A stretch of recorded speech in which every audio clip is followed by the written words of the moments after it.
The word witch has been both feared and revered across cultures and centuries.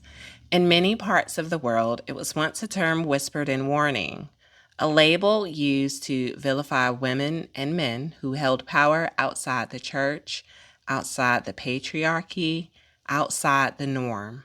People who healed with herbs, spoke with spirits, understood the cycles of the earth, or practiced rituals to protect and prosper were often called witches, sometimes with respect, often with suspicion.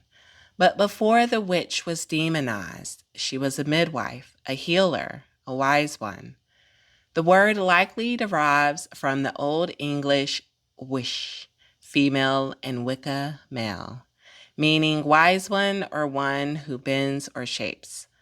Other scholars trace it to Germanic and Celtic roots linked to sacred knowledge. During colonialization and religious expansion, the term was used to demonize indigenous spiritual practices, folk traditions, and feminine power. Witch burnings and inquisitions wiped out countless lineages of spiritual workers, and the trauma still echoes today. But now, many are reclaiming the word. For some, it is a badge of honor. For others, it carries too much harm, and that's okay. Not every single person who casts spells or walks the spiritual path identifies as a witch. Depending on culture, tradition, or language, there are many titles used to describe people who work with spirit, energy, and ritual.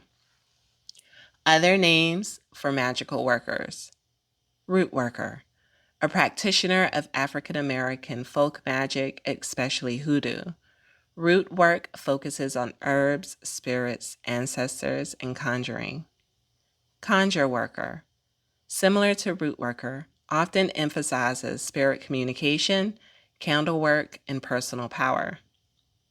Medicine woman, man, used in many indigenous cultures to describe healers who work with plants, spirits, and sacred rites. Bruja or brujo, Spanish for witch, often associated with Latin American folk traditions, both feared and revered.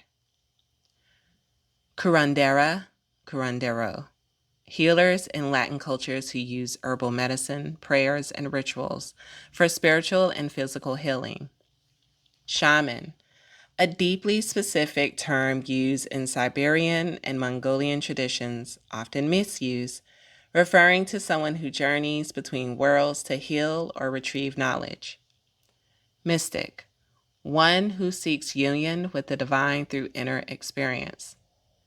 Priestess, priest, a ceremonial leader or spiritual guide within a specific tradition. Lightworker or energy healer, a modern term for those who channel or work with subtle energies, often for healing or awakening. Occultist, one who studies or practices the hidden or esoteric arts. Each of these have distinct culture and spiritual roots and should be approached with reverence, not appropriation. Archetypes of the witch. Now let's look at the timeless archetypes of the witch, the energetic faces that appear across traditions and lives. These are not labels to limit you, but mirrors to help you understand your strengths, patterns, and sacred essence. The Green Witch, nature's healer, plant magic keeper. She is deeply connected to the earth, herbs, animals, and natural cycles. She makes medicine from what grows, honors the will of the air, and speaks to trees as kin. Tools: herbs, mortar and pestle, guarded altar, lunar calendar. Practices: herbalism, kitchen magic, seasonal rituals. May also be called folk healer, herbalist, wise woman. The seer witch, oracle, diviner, visionary. She reads the unseen through tarot, dreams, or trance. She brings messages from beyond the veil. Tools: tarot, mirrors, pendulum, bones, journal. Practices: divination, dream work, and mediumship.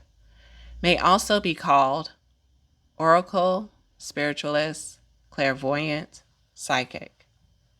The shadow witch, wound healer, alchemist, underworld walker. She dives deep into grief, trauma, and transformation. She's not afraid of death or darkness. She knows what dies can be reborn. Tools: black candles, bones, obsidian, journal. Practices: shadow work, ancestral healing, banishing. She may also be called death worker, trauma witch, soul alchemist. The wild witch, elemental, untamed, instinctual. She howls, dances, and channels raw energy, resisting systems that suppress spirit and lives by her own intuitive rhythm. Tools: feathers, fire, drums, bare feet. Practices: movement, ritual, primal spell work, earth offerings. May also be called feral witch, fire priestess, elemental walker. The cosmic witch, star weaver, planet tuner, divine timer. She works with celestial bodies, portals, and frequencies. Her spells are synced to starlight and aligned with cosmic law. Tools: natal chart, crystals, moon water. Practices: astrology, numerology, cosmic timing. May also be called astrologer, galactic mystic, timekeeper. The weaver witch, spellcrafter, ritual architect, web spinner. She builds magical systems. She creates spells, journals, rituals, and teaches structure to the sacred. Tools: pens, sigils, threads, altar cloths. Practices: spell writing, sigil magic, ritual design. May also be called ritualist, scribe, spell weaver. The temple witch, priestess, initiator, keeper of sacred space. She leads ceremonies, guards initiations, and opens portals. She holds deep lineage and responsibility. Tools: sacred oils, veils, chalices, incense. Practices: temple magic, initiatory rites, path working. May also be called high priestess, ceremonial, magician, channel. You may find yourself in one of these archetypes or many. You may be a root worker who also sees visions, a wild witch with temple priestess energy, or something entirely your own. The witch is not a role. The witch is an awakening. It is a part of you that remembers how to work with the unseen, to honor your power, to co-create with the divine. You do not need permission. You do not need the perfect title. You only need the courage to say yes to your path and walk it with integrity. Optional journal prompts. What type or title or archetype resonates most with how I practice magic? Are there titles I've avoided due to fear, misunderstanding, or ancestral wounding? What does witch mean to me personally? Do I claim it? Why or why not?